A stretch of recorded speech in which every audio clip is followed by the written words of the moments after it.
ደጌ ክብሬናት ማረጌ ሽታ አንቺ ያላህ ስጦታ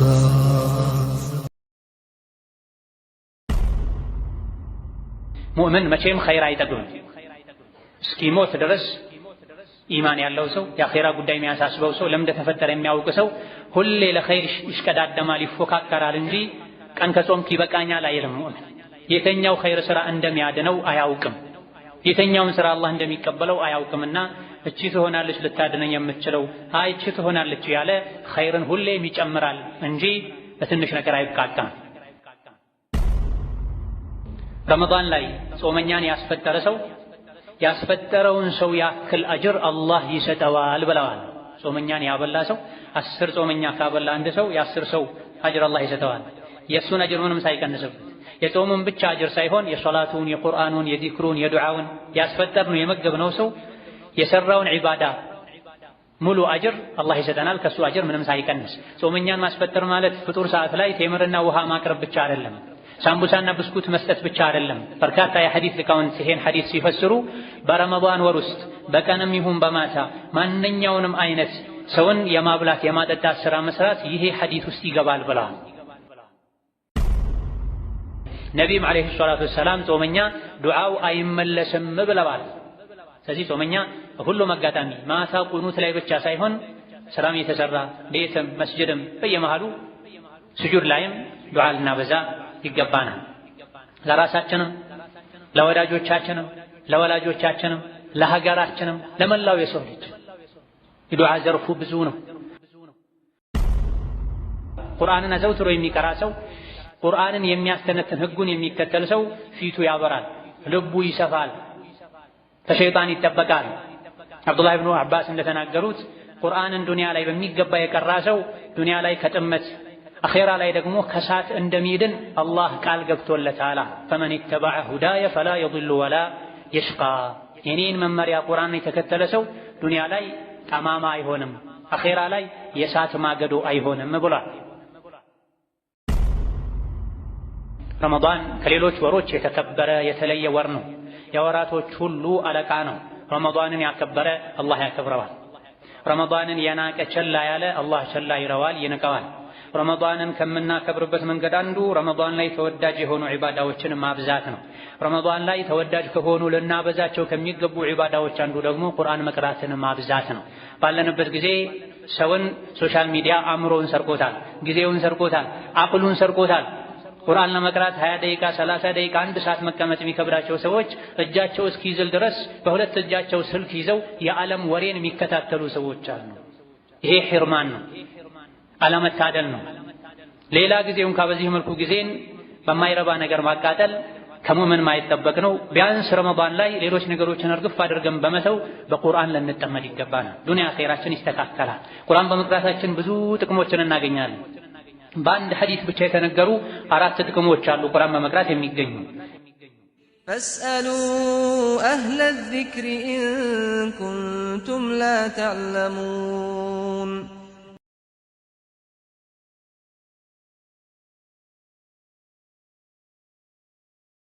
ቢስሚላሂ ራሕማኒ ራሒም። የአላህ ባሮች ሆይ አላህ ያዛችሁን በመታዘዝ የከለከላችሁን በመከልከል ሁሌም በሁሉም ጉዳይ ላይ በሁሉም ቦታ ላይ ጌታ አላህን የሚገባውን ፍራቻ ፍሩት። አላህን ተባረከ ወተዓላ የፈራ ሰው በዱንያም በአኼራ ይድናል። ያሰበውን አላህ ተባረከ ወተዓላ ያሳካለታል። የአላህ ባሮች ሆይ የዛሬ ሳምንት ረመዳንን በጉጉት ስንጠብቅ እንዳልነበረው ዛሬ 1/4ኛውን የሸኘን እንገኛለን። ዱንያም እንደዚህ ነው፣ እድሜያችንም እንደዚህ ነው የሚሄደው። ወደዚች ምድር የመጣ ነው ኸይር ሥራ ላይ ልንሽቀዳደም፣ ራሳችንን ጫንቃችንን ከጀሃነም ልናድን ነው። ልንዘናጋ ልንሞኝ አይገባንም። ነገ ዱንያን ጥለናት ስንወጣ አኼራ ላይ ደስተኛ የምንሆነው ዱንያ ላይ መልካም ሥራን በመስራት ደስተኛ ከሆነን። ዱንያ ላይ የመልካም ሥራ ሀብታም የሆነ ብዙ ኸይር ሥራ ያለው ጀነት ላይ በጸጋ ይኖራል። ረመዳን ወደ አላህ መቃረቢያ ወር ነው። የጀነት ገበያ ነው። ከጾም በተጨማሪ እጅግ በጣም ውድ የሆኑ ከጾም ጋር አብረው ሊሰሩ የሚገባቸው መልካም ስራዎች አሉ። ተጓዳኝ ዒባዳዎች አሉ። መጾም ብቻ ሳይሆን የረመዳንን ክብር ለማግኘት የረመዳን በረከት ተቋዳሽ ለመሆን ከጾሙ ጋር አብረን ልንሰራቸው የሚገቡ የተለያዩ መልካም ስራዎች አሉ። ከዚህም አንዱ የረመዳን ምሽቶችን መስገድ ነው፣ በሶላት ማሳለፍ ነው። ነቢዩ ዓለይሂ ሰላቱ ወሰላም ረመዳንን ከጌታው የተደነገገ ዋጅብ ግዴታ መሆኑን አምኖ ምንዳም ከአላህ ፈልጎ የጾመ ሰው ወንጀሉ ይማራል እንዳሉት ሁሉ የረመዳን ሌሊቶችን አጅር ከአላህ ፈልጎ የሰገደ ሰው አላህ ተባረከ ወተዓላ ወንጀሉን ይመራዋል ብለዋል። የረመዳን ሌሊቶችን ከመጀመሪያው ምሽት ጀምሮ እስከ መጨረሻ መስገድ ምህረትን ያስገኛል። ለየት ባለ መልኩ ደግሞ ለይለቱል ቀድርን የክብሯን የውሳኔዋን ሌሊት በሶላት በዒባዳ በዱዓ ያሳለፈ ሰውም አላህ ተባረከ ወተዓላ ወንጀሉን ይመራዋል ብለዋል። የረመዳን ምሽቶችን ሰግዷል የሚባለው አንድ ሰው ቢያንስ ተራዊሕ ሲሰግድ ነው። ከሙስሊሞች ጋር በአቅራቢያው በሚገኝ በአካባቢው ባለ መስጅድ የነቢዩን ሱና በጠበቀ መልኩ ተራዊሕ የሰገደ ሰው የረመዳን ምሽቶችን ሰግዷል ይባላል። በዚህ ወንጀሉ ይማርለታል። የቻለ ሰው ቤት ከተመለሰ በኋላም ከስሑር በፊትም ዐሽረ ለዋኺር ላይ የሚሰገደው ተሐጁድ ቅያምም ጭምር በማብዛት የአላህን ምህረት የምናገኝባቸው መንገዶችን አጋጣሚዎችን ልናበዛ ይገባናል። ሁሉም እንደ አቅሙ፣ አላህ ከአቅም በላይ አያዝም። ሱና ነው ተብሎ የምሽት ሶላት ረመዳን ላይ መጥቶ የለበትም። እንደ ዋጅብ በመቁጠር ደግሞ በዛ ልክ የሚያመው ሰው መቸገርም የለበትም። ያቃተው ሰው ቁጭ ብሎ መስገድ ይችላል። ሙሉን ያልቻለ ሰው በትክክል የማይችል ሰው የተወሰነ ሰግዶ ቀሪውን ቤት ቁጭ ብሎ መስገድ ይችላል። ለኸይር ያለንም ፍላጎት ልናሳይ ይገባናል። ይህ ከመሆኑ ጋር እጅግ በጣም ብዙ ሰዎች ትንሽ ደክመው ምህረት ከማግኘት የጀነት ባለቤት ከመሆን ይልቅ ኢሻ ሰግደው ብቻ የሚሄዱ ለኢሻም ወደ መስጅድ የማይገቡ እረፍትን የሚያስበልጡ ሰዎች አሉ። ዱንያ ላይ እረፍትን የመረጠ አኺራ ላይ አያርፍም። ዱንያ ላይ የለፋ የደከመ በኸይር ሥራ አኺራ ላይ ያርፋል። ሞት ወደኛ እየመጣ ነው። መቼ እንደምንሞት አናውቅም። በሽተኛም ይሞታል፣ ጤነኛም ይሞታል፣ ወጣቱም ይሞታል፣ አዛውንቱም ይሞታል። ከአላህ በስተቀር የማይሞት ማንም የለም። መቼ እንደምንሞት ማናችንም አናውቅም። ስንሞት ደስ እንዲለን፣ ቀብር ስንገባ ቀብራችን እንዲሰፋ ኑር እንዲሆን ወጣቱም አዛውንቱም ባለጉዳዩም ክፍት ሰዓት ያለውም ሁሉም ኸይር ሥራ ላይ ብርቱ ሊሆን ይገባል።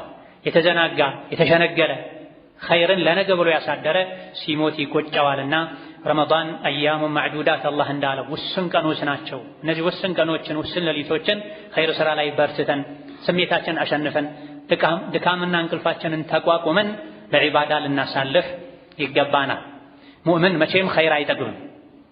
እስኪሞት ድረስ ኢማን ያለው ሰው የአኼራ ጉዳይ የሚያሳስበው ሰው ለምን እንደተፈጠረ የሚያውቅ ሰው ሁሌ ለኸይር ይሽቀዳደማል፣ ይፎካከራል እንጂ ቀን ከጾምክ ይበቃኛል አይልም። ሙእምን የተኛው ኸይር ሥራ እንደሚያድነው አያውቅም። የተኛውን ሥራ አላህ እንደሚቀበለው አያውቅምና እቺ ትሆናለች ልታድነኝ የምትችለው እቺ ትሆናለች ያለ ኸይርን ሁሌም ይጨምራል እንጂ በትንሽ ነገር አይብቃቃም። ረመዳን ላይ መልካም ሥራ ከሚባሉ የዒባዳ አይነቶች አንዱ ለጋስ መሆን ነው፣ ማብላት ማጠጣት ነው። አላህ ተባረከ ወተዓላ ደጋግ ባሮቹን ሲገልጽ ለጀነት የተዘጋጁ እድለኞችን መገለጫቸውን ሲነግረን ወዩጥዒሙነ አጥዓመ ዐላ ሑቢሂ ምስኪነን ወየቲመን ወአሲራ ኢነማ ኑጥዒሙኩም ሊወጅሂላህ ላ ኑሪዱ ሚንኩም ጀዛአን ወላ ሹኩራ እንደሚሉ ነግሮናል። የጀነት ሰዎች የአላህ ባሮች ምግብን ለራሳቸው የወደዱት እየፈለጉት ያበላሉ።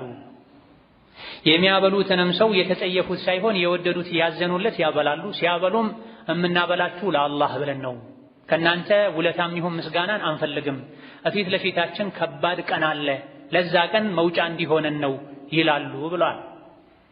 ሁሌም ማብላት፣ መለገስ፣ የተቸገረን ሰው መርዳት አስፈላጊ ከመሆኑ ጋር ጾም ላይ ይበልጥ ያስፈልጋል። ነቢዩ ዓለይሂ ሰላቱ ወሰላም ኸይር ሥራ ላይ መመገብ ላይ መርዳት ላይ እንደ ንፋስ ፈጣን ነበሩ ተብሏል። ከመቼውም በላይ ደግሞ ኸይር ሥራ ላይ በጎ አድራጎት ላይ ሰውን መርዳት ላይ ይፈጥኑ የነበረው ረመዳን ምሽቶች ላይ ጅብሪል ከእሳቸው ጋር ተገናኝቶ ቁርአን በሚቀራባቸው ሰሞኖች ላይ ነበረ፣ ቀናቶች ላይ ነበር ነቢዩ ዓለይሂ ሰላቱ ወሰላም ኸይር ነገር ላይ ማብላት፣ ማጠጣት፣ መርዳት ላይ ፈጣን የሚሆኑ ተብሏል።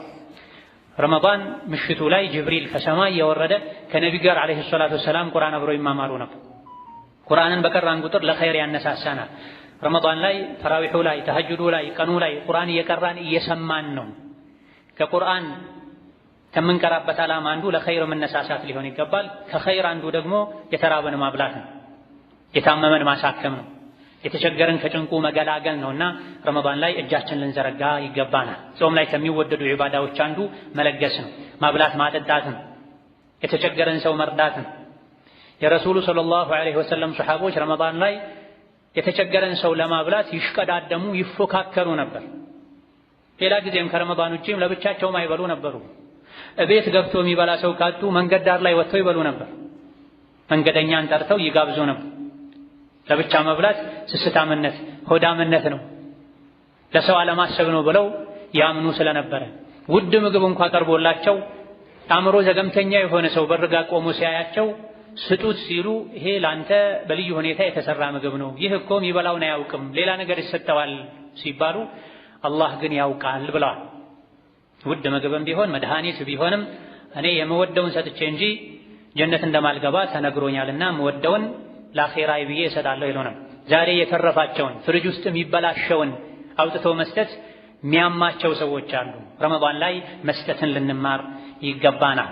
ረመዳን ላይ የተቸገረን ሰው መርዳት፣ ማብላት፣ ማጠጣት የኢስላም ሱና ነው፣ ህግ ነው፣ ስርዓት ነው፣ ልማድ ነው። ይሄን ልማድ ልናስከትል፣ ልናስፋፋው፣ ለልጆቻችን ልናወርስ ይገባናል። በተለይ ባለንበት ጊዜ ችግር በዝቷል፣ ስራ ጠፍቷል፣ ኑሮ ተወዷል። ከዙሪያችን ያሉ ሰዎች አፍረው እርዳታ መጠየቅ ከብዷቸው ጾማቸውን ውለው ጾማቸውን የሚያድሩ ሊኖሩ ይችላሉና ረመዳን ላይ ሁሉም እንዳቅሙ ሸሪዓ የሚለው የአንድ ሰው ምግብ ለሁለት ሰው ይበቃል፣ የሁለት ሰው ለአራት ሰው ይበቃል ነውና የሚለው ራስ ወዳድነትን በመቀነስ ከዙሪያችን ያሉ ሰዎችን በተለይ ያለኛ አስታዋሽ ረዳት የሌላቸው ሰዎችን ልንረዳ ይገባናል። ጾም ላይ ተወዳጅ ዒባዳ ነው። ነቢዩ ዓለይሂ ሰላቱ ወሰላም ጾም ላይ ማብላትን አበረታተዋል። ስለ ረመዳን ትሩፋት ሲዘረዝሩ ረመዳን ላይ ጾመኛን ያስፈጠረ ሰው ያስፈጠረውን ሰው ያክል አጅር አላህ ይሰጠዋል ብለዋል። ጾመኛን ያበላ ሰው 10 ጾመኛ ካበላ አንድ ሰው የ10 ሰው አጅር አላህ ይሰጠዋል። የእሱን አጅር ምንም ሳይቀንስበት የጾሙን ብቻ አጅር ሳይሆን የሶላቱን፣ የቁርአኑን፣ የዚክሩን፣ የዱዓውን ያስፈጠርነው የመገብነው ሰው የሰራውን ዒባዳ ሙሉ አጅር አላህ ይሰጠናል፣ ከሱ አጅር ምንም ሳይቀንስ። ጾመኛን ማስፈጠር ማለት ፍጡር ሰዓት ላይ ቴምርና ውሃ ማቅረብ ብቻ አይደለም፣ ሳምቡሳና ብስኩት መስጠት ብቻ አይደለም። በርካታ የሐዲስ ሊቃውንት ይሄን ሐዲስ ሲፈስሩ በረመዳን ወር ውስጥ በቀንም ይሁን በማታ ማንኛውንም አይነት ሰውን የማብላት የማጠጣት ስራ መስራት ይሄ ሐዲስ ውስጥ ይገባል ብለዋል። ምን ቢያጣ አንድ ሰው በውሃና በቴምር አንድን ሰው ካስፈጠረ አላህ አጅር ይሰጠዋል። ነገር ግን አጥግቦ ያበላ ሰው፣ አስቤዛ ያቀረበ ሰው፣ ሰዎችን በተለያየ መልኩ የመገበ ሰው፣ በረመዳን እንዳይቸገሩ ያደረገ ሰው በዚህ ሐዲስ መሰረት ረመዳን ላይ እጁን የዘረጋላቸው፣ ያበላቸው፣ ያጠጣቸው፣ ያስደሰታቸው ሰዎችን ያክል አጅር ምንዳ አላህ ይሰጠዋልና ንፉግ ልንሆን አይገባም። ስጥ፣ የዓርሹ ባለቤት ያጎርልብኛል ብለህ አትፍራ ተብሏል። በየቀኑ መላእክቶች ወርደው ለሚሰጥ ስጠው፣ ለሚይዝ ለሚሰስት ያዝበት ይላሉ ተብሏል። አንዳንድ ሰዎች ብዙ ሰዎች ሀገራትን ሊያስተዳድር የሚችል ሀብት ያላቸው የተቸገረ ሰው ካጠገባቸው ሲወድቅ እንኳን ያዩ ያነባ ሲጠይቃቸው እጃቸውን ኪሳቸው ማስገባት የሚከብዳቸው ሞት የሚመስላቸው ሰዎች አሉ። በዚህ መልኩ ስስታም መሆን ሸይጣንን ያስደስታል፣ አላህን ያስቆጣል። አላህ የሰጠን ልንሰጥም ጭምር ነው፣ ራሳችን ልንበላ ብቻ ሳይሆን። ረመዳን ላይ ከሚወደዱ ዒባዳዎች ሌላኛው መስጂድ መቀመጥ ማብዛት ነው። የረሱሉ ሰለላሁ ዐለይሂ ወሰለም ሰሓቦች ሲጾሙ መስጂድ መቆየት ያበዙ ነበር። አቡ ሁረይራ እንዳሉት እሳቸውም ተማሪዎቻቸውም ረመዳን ላይ አብዛኛውን ጊዜ ሲጾሙ ከመስጂድ አይወጡም ነበር። እሳቸው ብቻ ሳይሆን ከእሳቸው በፊት የነበሩ ሰሓቦችም ይሄን ያደርጉ እንደነበረ፣ መስጂድ መቆየትን ሲጾሙ ያበዙ እንደነበረ ተናግረዋል። ከእሳቸው በኋላ የነበሩ ታቢዒዎችም ደጋግ ቀደምቶችም ጾመኛ ሲሆኑ ካልተገደዱ በስተቀር ከመስጂድ አይወጡም ነበር። ስለዚህ ረመዳን ላይ ከሚወደዱ የጾምን ምንዳ ከሚያሳድጉ ዒባዳዎች አንዱ መስጂድ መቆየት ማብዛት ነው። ይሄም አንድ ጾምን ለመጠበቅ ነው። ጾም ስስ ነው፣ ይጎዳል። ነቢዩ ዓለይሂ ሰላቱ ወሰላም ጾም ጋሻ ነው ብለዋል። ከወንጀል ይከለክላል ዱንያ ላይ፣ ከጀሃነም እሳት ያድናል አኺራ ላይ። ጾም በጋሻ የተመሰለው ጋሻ ጥንቃቄ ስለሚያስፈልገው ነው። ጾም ጋሻ የሚሆነው በሐሜት በውሸት በመሰል ነገሮች ጋሻውን ካልበሱት ነው ብለዋል ደጋግ ቀደምቶች።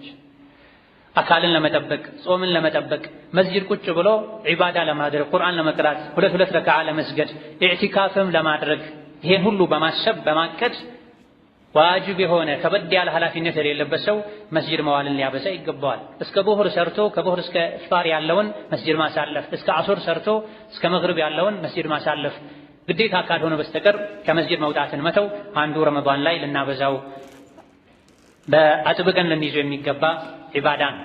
ረመዳን ላይ የሚወደድ ዒባዳ ዱዓ ነው። እንግዲህም ዱዓ አስፈላጊ ነው፣ ጠቃሚ ነው፣ ትልቅ ዒባዳ ነው። ጾም ላይ ደግሞ ይበልጥ ልናበዛው ወደ አላህ ልንቃረብበት ይገባል። ዱዓ ግን የሚለን ሲያመን ሲርበን ብቻ መሆን የለበትም። ራሱን የቻለ ዒባዳ ነው ዱዓ። ልክ እንደ ሶላት፣ እንደ ጾም፣ እንደ ሰደቃ